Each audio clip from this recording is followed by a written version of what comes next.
Night riders टीमे जोग दिल डेविड मिलार। हाँ फ्रेंड्स, आगामी 6 जुलाई থেকে शुरू होते चलेছে मेजर लीग क्रिकेट टूर्नामेंटर द्वितीय सीजन। और এই দ্বিতীয় সিজনের জন্যই কেকেআর ফ্র্যাঞ্চাইজির team Los Angeles Knight Riders আবারও নতুন করে স্কোয়াড গঠন করেছে, যেখানে দ্বিতীয় সিজনের জন্য তারা দলে নিয়েছে David Miller, Alex Carey, Sakibul হাসানের মতো নতুন সব দুর্ধর্ষ প্লেয়ারদের।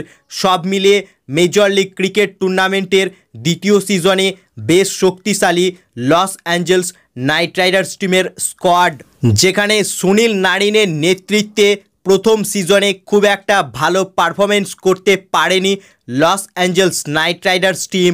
তবে এবছর বেশ শক্তিশালী স্কোয়াড গঠন করেছে নাইট রাইডার্স টিম, যেখানে নাইট রাইডার্স টিমে বেশ কয়েকটি নতুন প্লেয়ার এবছর দলে যোগ দিয়েছে।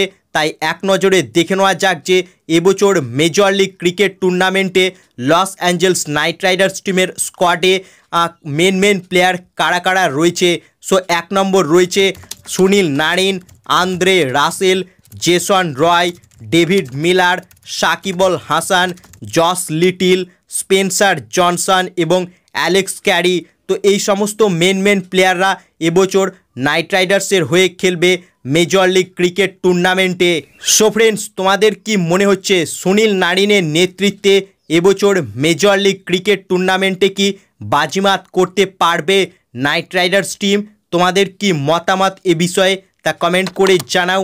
এবং নাইট রাইডার্সের ফ্যান হয়ে এবছর মেজর লিগ ক্রিকেট টুর্নামেন্টে নাইট রাইডার্স টিমকে চ্যাম্পিয়ন রূপে দেখতে চাইলে ভিডিওটিকে করো লাইক, এবং ক্রিকেট জগতের আরও ইন্টারেস্টিং খবর পাওয়ার জন্য চ্যানেলকে করো সাবস্ক্রাইব। ধন্যবাদ।